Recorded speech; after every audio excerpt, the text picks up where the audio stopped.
எங்கடி போற? அது வந்து அந்த பொண்ணு தலைவலினுச்சு, அதான் காஃபி எடுத்துட்டு போறேன். காஃபி எடுத்துட்டு போ. அவளை துரத்தி விடாம இன்னும் வீட்லயே நிக்க வச்சிருக்கேன். நானே டென்ஷனா இருக்கேன். ஏன்டி இன்னும் டென்ஷன் பண்ற? காஃபி எடுத்துட்டு போறாளா? வீட்டை விட்டு துரத்த போறீங்களா? வெறுங்கையோட வந்தால வீட்டுல உட்கார வச்சு சீராட்ட போறியா? பணக்கார பொண்ணு காசு பணத்தோட வருவான்னு நினைச்சேன். ஏண்டி நம்ம மூலியமா சிவாவை கல்யாணம் பண்ணா அப்பப்ப அவகிட்ட இருந்து காசு கறக்கலாம்னு நினைச்சேன். இவன் என்னடானா காசு பெருசு இல்ல காதல் தான் பெருசுன்னு காத்துல வெறுங்கையை வீசிட்டு வந்து நிக்கிறா. ஆமால. என்ன நோமா இல்ல? ஏண்டி இந்த ஸ்டேஜ்ல நாமளே இந்த காதலை ஆதரிச்சோன்னு வச்சுக்கோ, அப்புறம் நாமளே பொண்ணு வீட்டுக்காரங்களா மாற வேண்டியிருக்கும். அதுக்கப்புறம் இவ கல்யாணத்துக்கு தாலியில இருந்து கூறப்பட வரைக்கும் நாமளே வாங்கி கொடுக்க வேண்டியிருக்கும். புரியுதா? இது வேறயா? இது வேற இல்ல, இதுதான். இதத்தான் நான் சொன்னேன். இப்ப தெரியுதா நான் இவளை எதுக்கு விரட்ட சொன்னேன்னு? தெரியுதுங்க, தெரியுது. இங்க பாரு, இப்ப நான் பேசின மாதிரி வெளிப்படையா வெறுப்ப காட்டாம பக்குவமா பேசி இந்த செல்லா காசை கழட்டி விட்டுடு. என்னங்க கோவத்துல என்னங்க கோவத்துல அப்பா அம்மா கிட்ட சண்டை போட்டு வந்தவள கொஞ்சம் கூட மனசாட்சியே இல்லாம செல்லா காசுன்றீங்க. இப்படி இவள நீ இவ வெறுங்கையோட வந்ததை மட்டும் தாண்டி பார்த்த. அவ எந்த நிலைமையில இப்படி வந்து நிக்கிறான்றத நாம யோசிக்கணும். ஏன் நிக்கிறா? சிவாவை மருமகனா ஏத்துக்க இவங்க அப்பா சம்மதிக்கல. அதனால கோவத்துல உங்க காசும் வேணாம் ஆசீர்வாதமும் வேணான்னு சொல்லி வீட்டை விட்டு வெளியே வந்துட்டான். ஒரே பொண்ணை பெத்தவன் ஏன் இவளை போக விடாம தடுக்கல? ஏன்? அங்கதான் நாம யோசிக்கணும். பணம்டி பணம். வசதி இல்லாம இந்த பொண்ணால வாழ முடியாதுன்னு அவங்க அப்பனுக்கு நல்லா தெரிஞ்சிருக்கு. அதனாலதான் ஓடுற வரைக்கும் ஓடி தன்னால நம்ம கிட்ட திரும்பி வரட்டும்னு விட்டுட்டாரு. ஒண்ணு மட்டும் சொல்றேன்டி, தண்ணி இல்லாம எப்படி மீனால இருக்க முடியாதோ அதே மாதிரி பணம் இல்லாம இந்த மாதிரி பொண்ணுங்களால வாழவே முடியாது. ஆமாங்க, தினைக்கும் 100-200 செலவு பண்ற என்னாலேயே கையில காசு இல்லைன்னா பைத்தியம் பிடிச்ச மாதிரி ஆயிடுது. இதுல 1000-1000 செலவு பண்ற பொண்ணு கையில காசு இல்லைன்னா சும்மா இருக்க முடியுமா? அது காரு வச்சிருக்குது, காருக்குள்ள ஏசி இருக்குது, எந்நேரம் ஏசி போட்டுட்டே அலையிற பொண்ணு. அதெல்லாம் சரிடி, நாம இப்படியே பேசிட்டு இருந்தோம்னா அவளுக்கு சந்தேகம் வந்துடும். வா மேல போலாம். சரி வாங்க போலாம். இரு, யாருக்கு காஃபி? இங்க கொடு. காஃபியா போட்டுக்க. தூ தூ காஃபி இல்லைங்க, அந்த பொண்ணுங்கிறதுனால பால்ல நிறைய தண்ணி ஊத்திட்டேன். அதானே பார்த்தேன். எங்க நல்லவளா மாறிட்டியோன்னு நினைச்சேன். உங்களை கல்யாணம் பண்ணிட்டு நான் நல்லவளா வாழ முடியுமா? போதும் போ.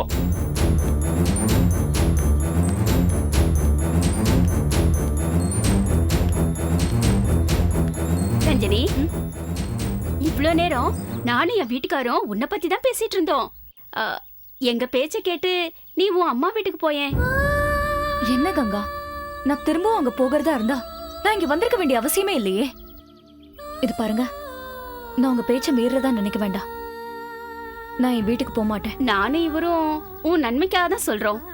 என் தம்பி கிட்ட உன்னை பத்தி இன்னைக்கே பேசுறேனே. ஏங்க, நீங்களாவது என்ன புரிஞ்சுக்கோங்க. நான் சிவா கிட்ட என் காதல சொல்லாமலையே தைரியமா வீட்டு விட்டு வந்திருக்கேனா, நான் அவரை எவ்வளவு தூரம் லவ் பண்றேன்னு நீங்களாவது புரிஞ்சுக்க மாட்டீங்களா? இதுதாம்மா நீ பண்ண தப்பு. அதுவும் இல்லாம அதையே தொடர்ந்து பண்ணுவேன்னு சொல்ற பத்தியா, அது அதை விட பெரிய தப்பு. என்ன தப்பு? நான் சொல்றேன்னு தப்பா நினைக்காதீங்க. காதலிச்சதுக்கு அப்புறம் வீட்டை விட்டு வெளியே வரதே தப்பு. ஆனா நீங்க காதல சொல்லாம வேற வெளியே வந்திருக்கீங்க. அது மட்டும் இல்ல, கட்டின புடவையோட வெறுங்கையோட வந்திருக்கீங்க. இந்த நிலைமையில உங்களை கூட்டிட்டு போய் எங்க அக்கா முன்னாடி நிறுத்தினா என்ன பண்ணுவீங்கன்னு கேட்க வந்தேன். நடந்தது சொல்லுவேன். சிவா மேல நான் வச்சிருக்கிற காதலையும் அவருக்காக வீட்டை விட்டு வந்துட்டேன்னு தைரியமா சொல்லுவேன். அப்படி மட்டும் நீங்க சொன்னீங்கன்னு வச்சீங்களேன், எங்க அக்கா உங்க திசை பக்கம் கூட திரும்பி பார்க்க மாட்டாங்க. எங்க அக்கா பெரிய மனஸ்தி, சுய கௌரவம் அவங்களுக்கு ரொம்ப முக்கியம். வயசு பொண்ணை வீட்டுல வச்சுக்கிட்டு அவங்க பையனுக்கு திருட்டு கல்யாணம் பண்ணுவாங்களா? திருட்டு கல்யாணமா? ஆமா ரஞ்சினி, என்னதான் உன் காதல் வசந்ததா இருந்தாலும் ஓடி வந்து அப்பா அம்மா ஆசீர்வாதம் இல்லாம நீ கல்யாணம் பண்ணன்னு வச்சுக்கோயேன், அதுக்கு திருட்டு கல்யாணம் தானே பேர் வைப்பாங்க. எங்க வீட்டுக்காரர் சொல்றது 100% உண்மை ரஞ்சினி. இங்க பாருங்க, எங்க அம்மா கிட்டயும் சிவா கிட்டயும் விஷயத்த சொல்லி உங்க வீட்டுக்கு வந்து பொண்ணு கேக்குறது எப்படி இருக்கும்? நீங்களே தனியா வந்து என்ன ஏத்துக்குங்க, நான் இனிமே உங்க வீட்டுல தான் இருப்பேன் அப்படின்னு சொன்னா எப்படி இருக்கும்? யோசிச்சு பாருங்க. அட ஆமாங்க, கிணத்து தண்ணி ஆத்து தண்ணி அடிச்சிட்டு போகுது. சிவா என்னைக்கு இருந்தாலும் உங்களுக்கு தான். அந்த நம்பிக்கையோட நீங்க கிளம்புங்க. உங்க அப்பாக்காக பாக்காதீங்க. உங்க அம்மா பாவம் இல்ல, பெத்த வயிறு பத்தி எரியும். வீட்டுக்கு கிளம்புங்க. இது பாருங்க, நான் உங்களை நம்பிதான் போறேன். சீக்கிரமா நல்ல முடிவை சொல்லுங்க. கண்டிப்பா கண்டிப்பா எவ்வளவு சீக்கிரம் வர முடியுமோ வந்துருவோம். நீங்க போங்க. வரேங்க. போங்க.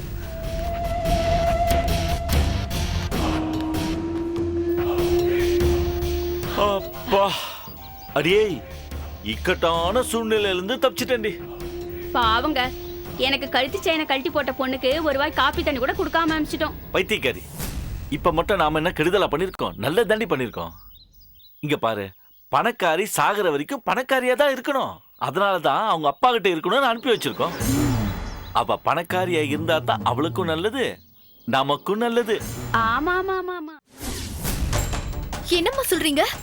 ரஞ்சினி வீட்டை விட்டு போயிட்டாளா? அவளா இங்க போனா? இவர்தான் போக வச்சாரு. வேண்டாம் வேண்டாம்னு சொன்ன கேக்கல. எல்லாம் எனக்கு தெரியுங்கிற ஆணவம். பொம்பளை இவ பேச்ச எதுக்கு கேட்கணும்னு ஆம்பளைங்கிற திமிருதான்.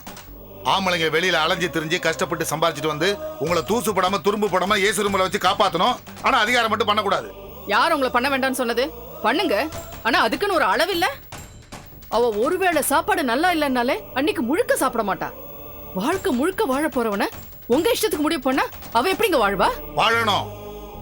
அப்படி வாழலனா எங்க போறது எங்க தங்குறதுன்னு தெரியாம தெரு தெருவா அலைஞ்சிட்டு இருக்கால, அது போல அலைய வேண்டியதுதான். பாத்தியா ரோஜா, பெத்த பொண்ணு ரோட்ல அலையறத எவ்வளவு பெருமையா பேசுறாருன்னு.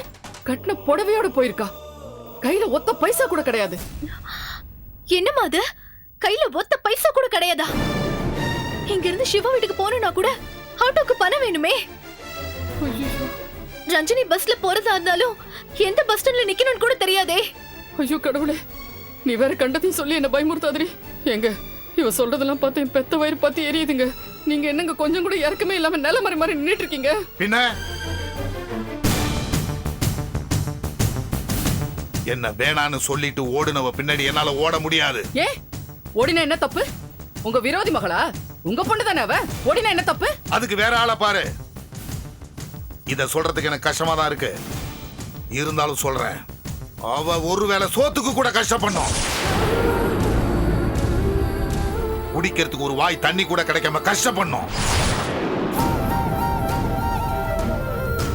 அந்த நேரத்துல தான் நான் யாரு, நான் வளர்த்த வளர்ப்பேன்னு அவளுக்கு புரியும். பாத்தியாடி, பெத்த மகளுக்கு எப்படி சாபம் கொடுக்கறாரு பாரு. இப்படி ஒரு அப்பாவை இந்த உலகத்துல நான் பார்த்ததே கிடையாது. பார்த்தது இல்ல, இப்ப பாரு. அதிகமா அன்பு செலுத்துறத அலட்சியப்படுத்தினா என்ன ஆகுன்னு இப்ப தெரிஞ்சுக்க. அப்படியா? அப்படின்னா நான் தூக்கல தொங்குறதை நீங்க பார்த்துதான் ஆகணும். வெளியே போயிருக்கிறது ஆம்பளை புள்ளையா இருந்தா 10 நாள் வெளியே இருந்தா கூட பிரச்சனை இல்ல. ஆனா வெளியில போயிருக்கிறது பொம்பளை புள்ள. வெளியில ஒரு ராத்திரி இருந்தா கூட ஊர் கேக்குற கேள்விக்கு உங்களாலையும் பதில் சொல்ல முடியாது, என்னாலையும் பதில் சொல்ல முடியாது. என்ன பாக்குறீங்க? உலகத்துல இருக்கிற எல்லா பொருளையும் இந்த வீட்டுல கொண்டு வந்து வச்சுட்டா இந்த வீடு உலகம் ஆயிடுமா? நாளை பின்ன இந்த விஷயம் வெளியே தெரிஞ்சா ஒருத்தரை நம்மள மதிக்க மாட்டாங்க. அவ்வளவு ஏன், ஊரெல்லாம் தேடி பிடிச்சு ஒரு குடிகார மாப்பிளைய கொண்டு வந்தீங்களே, அவன் கூட உங்க பொண்ணை கட்டிக்க முன் வர மாட்டான். அந்த மாதிரி நிலைமையில தான் இப்ப என் பொண்ணு இருக்கா. நீங்க என் பொண்ணு கூட விளையாடலீங்க, என் உயிரோட விளையாடிட்டு இருக்கீங்க. என் பொண்ணை பத்தி மட்டும் யாராவது ஒருத்தர் தப்பா பேசட்டும், அதுக்கப்புறம் உங்க கண்ணு முன்னாடி நான் தூக்க மாட்டிட்டு செத்துருவேன்.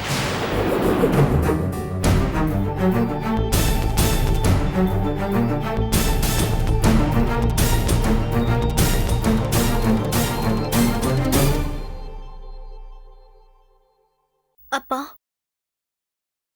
நான் தான் முன்னாடியே சொன்னேனேப்பா, நீங்க தேவையில்லாத பிரச்சனையை கையில் எடுத்துட்டு இருக்கீங்க. அம்மா சொல்றது கரெக்ட். நீங்க போய் முதல்ல ரஞ்சினியை சமாதானப்படுத்துங்க. வெளியே நடக்கிற எல்லா விஷயத்தையும் நம்ம வீட்டுல வச்சு பேசலாம்பா. ஆனா நம்ம வீட்டு விஷயத்த வெளியே யாரும் பேசக்கூடாதுப்பா. அம்மாவை நான் பத்திரமா பாத்துக்கிறேன். நீங்க போய் ரஞ்சினி எங்க இருந்தாலும் கூட்டிட்டு வாங்க. போங்கப்பா.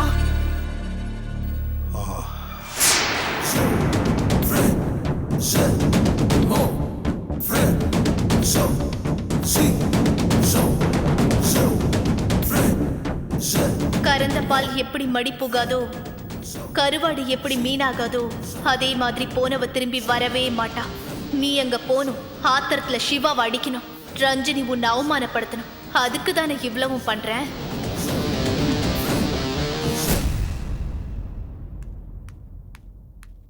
மாப்பிள, ரொம்ப நன்றி மாப்பிள. தங்கம் தனி உயிர் இல்லை, எங்கள் 3 பேருக்கும் அவள் தான் உயிர். நீங்கள் அவள் ஒருத்தி உயிரை மட்டும் காப்பாற்றல, எங்கள் 3 பேர் உயிரும் சேர்த்து காப்பாற்றிருக்கீங்க. நீங்கள் செஞ்ச இந்த உதவிக்கு நன்றின்னு ஒரு வார்த்தை சொன்னால் மட்டும் போதவே போதாது. நானும் என் குடும்பமும் காலம் முழுக்க உங்களுக்கு கடமைப்பட்டிருக்கோம் மாப்பிள. மாப்பிள்ளைன்னு சொல்றீங்க, யாரும் மற்றவங்களுக்கு சொல்ற மாதிரி நன்றின்னு சொல்றீங்களே. நான் இதில் எதை எடுத்துக்கிறது? கடன் படுறதும் கடமைப்படுறதும் வேற்று மனுஷங்க கிட்ட தான் இருக்கணும், வேண்டப்பட்டவங்க கிட்ட இருக்கக்கூடாதுன்னு சொல்லுவாங்க. சொல்லுங்க, நான் உங்களுக்கு வேண்டப்பட்டவனா இல்லை வேற்று மனுஷனா? சொல்லுங்க சார். நான் உங்களை உரிமையா மாமான்னு கூப்பிடவா இல்லை யாரோ மாதிரி சாருன்னு கூப்பிடவா? நான் யாரையோ காப்பாத்திட்டேன்னு தான் நினச்சிட்டு இருந்தேன். ஆனா அமுதாவோட அம்மாவை தான் காப்பாத்திருக்கேன்னு நினைக்கும் போது ரொம்ப சந்தோஷமா இருக்கு. நீங்க நன்றி அது இதுன்னு சொல்லி என்னை பிரிச்சு பாக்குறீங்களே. இல்லை மாப்பிள, இனிமே நான் அந்த மாதிரி வித்தியாசமாக பேசவே மாட்டேன். மாமா, நடக்கிறதுல கனவா நனவானே தெரியல. உண்மையை சொல்லுங்க, நீங்க எங்க அம்மாவை யாரோ ஒருத்தர் நினைச்சு காப்பாத்துனீங்களா இல்ல அமுதாவோட அம்மான்னு தெரிஞ்சுதான் காப்பாத்துனீங்களா? மாமா, பொய் சொல்லக்கூடாது, நேர்மையா சொல்லணும். நான் இந்த உலகத்தை பார்க்கறதுக்கு காரணமே எங்க அம்மா தான். அவங்க மேல சத்தியமா சொல்றேன், இவங்க தான் அமுதாவோட அம்மான்னு எனக்கு தெரியாது. எங்க அம்மா எனக்கு தைரியம் சொன்னாங்க. நீ நல்லவன் சிவா, அமுதா உனக்கு நிச்சயமா கிடைப்பா, நீ தைரியமா இருப்பான்னாங்க. அந்த வார்த்தை இப்ப பழிச்சிருச்சு. உங்களுக்கு மட்டும் இல்ல, எனக்கும் இதெல்லாம் கனவா நினைவான்னு சந்தேகம் தான். சந்தேகமே வேணாம் மாப்பிள, நடக்கிறதெல்லாம் நிஜம்.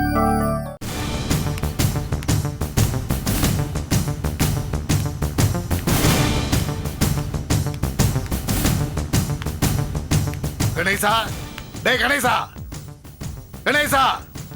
சார் சார் வாங்க சார், உட்காருங்க சார். டேய், நான் ஒன்னும் உட்காந்து விருந்து சாப்பிடறதுக்காக இங்க வரல. பணக்காரனா பைத்தியக்காரன் ஏமாந்தவன் நினைப்பா? சார் என்ன சார் சொல்றீங்க? டேய், சிவா வீட்டுக்கு போயிட்டு தான் வரேன். அங்க யாரும் இல்ல, அதான் இங்க வந்திருக்கேன். எங்கடா என் பொண்ணு? சார் எதுக்கு சார் அடிக்க கை ஓங்குறீங்க? வர்ற ஆத்திரத்துக்கு உன்னை வெட்டியே போட்டுருவேன். காதலை பிரிக்கிறேன், கத்திரிக்காய் பிரிக்கிறேன், என்கிட்ட பணத்தை வாங்கிட்டு என் பொண்ணையும் சிவாவையும் சேர்த்து வைக்க பாக்குறியா நீ? டேய், உன்னெல்லாம் உயிரோட விடக்கூடாதுடா. சார் நிறுத்துங்க சார். நடந்தது என்னன்னு தெரியாம நீங்க பாட்டுக்கு இவர் அடிக்க வரீங்க. அவர் மேல ஒரு அடி பட்டுச்சு, மரியாதை கெட்டு போயிடும். நானும் இவரும் சேர்ந்து உங்க பொண்ணை இந்த பக்கம் வரவிடாம என்னென்னவோ பண்ணி பார்த்தோம். ஆனா உங்க பொண்ணு புரிஞ்சுக்கவே இல்ல. வந்தா நேரா உங்க பொண்ணு என் தம்பி வீட்டுக்கு தான் வந்தா. அவ வந்த நேரம் பார்த்து என் அம்மா வீட்டுல யாருமே இல்ல. நான் தான் அவளை இங்க வர வச்சு, இதெல்லாம் ரொம்ப தப்புமா, இந்த மாதிரி எல்லாம் பண்ணக்கூடாது, உங்க அம்மா வீட்டுக்கு போன்னு அனுப்பி வச்சேன். ஏன் அவ உங்க வீட்டுக்கு வரலையா? என்னமோ என் புருஷன் உங்க பொண்ண என் தம்பி கூட சேர்த்து வச்ச மாதிரி அடிக்க வரீங்க. இப்ப எங்க சார் வச்சுப்பீங்க உங்க மூஞ்சிய? இங்க பாருங்க சார், இந்த நிமிஷம் வரைக்கும் ரஞ்சினி வீட்டை விட்டு வெளியே வந்தது என் தம்பிக்கு தெரியாது. பொண்ணு அடக்க ஒடக்கமா வளர்க்க தெரியல, இங்க வந்து இவரை அடிக்கிறீங்க. சார் நாங்க ஏழைங்க தான் சார், ஆனா அடிமைங்க இல்ல. இப்போ ஒரு குரல் கொடுத்து கூப்பிட்டா உங்களால வெளியே போக முடியாது தெரியுமா? என் கங்கா கம்னு சார், என்ன அடிக்க வந்த கோவத்துல ஏதோ தப்பா பேசிட்டா தப்பா எடுத்துக்காதீங்க சார். சார், உங்க பொண்ணு சிவாவோட வாழணும்னு இந்த வீட்டுக்கு வந்தது என்னமோ உண்மைதான் சார். ஆனா நானும் கங்காவும் உங்க பொண்ணை உட்கார வச்சு நல்லது கெட்டதுதான் எடுத்து சொன்னோம் சார். ஆமா, இது வயசு கோளாறுல எடுத்த முடியுமா? உங்க அப்பா இந்த ஊர்லயே பெரிய மனுஷமா. நீ இந்த மாதிரிலாம் பண்ணா அவர் பேருக்கு அவமானம் வந்துடும் சொல்லி உங்க வீட்டுக்கு தான் சார் அனுப்பி வச்சோம். அனுப்பி வச்சேன்னு 2 பேரும் மாத்தி மாத்தி சொல்றீங்க. ஆனா என் பொண்ணு என் வீட்டுக்கு வரல. இல்ல, என் பொண்ணு உன் மச்சான் கூட இருப்பான்னு நினைச்சு இங்க வந்துட்டேன். என்ன சார் சொல்றீங்க? நாங்க அவங்கள அனுப்பி வச்சு ரொம்ப நேரம் ஆச்சு சார், இன்னும் வீட்டுக்கு வரலன்றீங்க. ஒருவேளை ஆத்திர அவசரத்துல ஏதாவது தப்பான முடிவுக்கு தற்கொலை பண்ணிக்கிற அளவுக்கு அவ கோழை இல்ல. என் பொண்ணு ரொம்ப தைரியமான பொண்ணு சார். தற்கொலை முயற்சி எடுக்கிறவங்க கோழைங்க இல்ல சார், தைரியமானவங்க தான் தற்கொலைக்கு முயற்சி பண்ணுவாங்க. நாங்க உங்க மான மரியாதை சந்தி சிரிச்சிடக்கூடாதுன்னு தான் உங்க பொண்ணை சமாதானம் பண்ணி அனுப்பி வச்சோம். இதுக்கப்புறம் வேற வழியே இல்லை சார். நீங்க போலீஸுக்கு தான் போகணும். ஆமா சார், உங்க ஒருத்தரால சென்னை முழுக்க உங்க பொண்ணை தேடிட்டு இருக்க முடியாது சார். அதனால நீங்க போலீஸுக்கு போறது தான் சார் சரி. போறேன், போலீஸ் ஸ்டேஷனுக்கு போறேன். என் பொண்ணு தற்கொலை எல்லாம் பண்ணிக்க மாட்டா. அதையும் மீறி அவ ஏதாவது பண்ணிக்கிட்டாலோ இல்ல அவளுக்கு ஏதாவது நடந்தாலோ உங்க குடும்பத்துல ஒருத்தம் கூட உயிரோட இருக்க மாட்டீங்க. மொத்த குடும்பத்தையும் குழி தோண்டி புதைச்சிருவேன். ஜாக்கிரதை.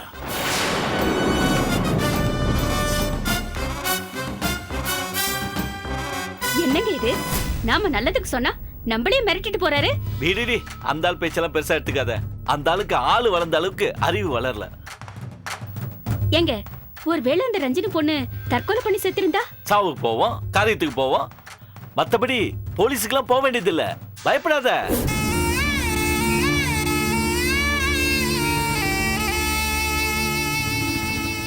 அப்பாடா, எப்படியோ பேசி பேசி அந்த ரஞ்சினியை வீட்டை விட்டு போக வச்சாச்சு. ஏய் ரோஜா, சும்மா சொல்லக்கூடாதுரி.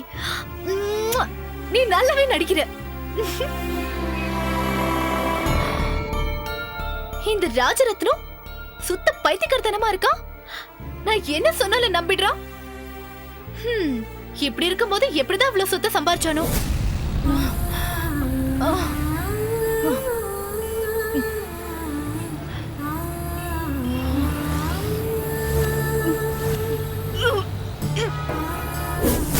போனவதான் இனிமே திரும்பி வரவே மாட்டா. அந்த ரத்தினத்துக்கு இன்னும் கொஞ்ச நாள்ல பாட்டி சொன்ன மாதிரி தத்து பொண்ணா போயிட வேண்டியதா. அதுக்கப்புறம் ரஞ்சினி நம்ம வாழ்க்கையில வரவே மாட்டா.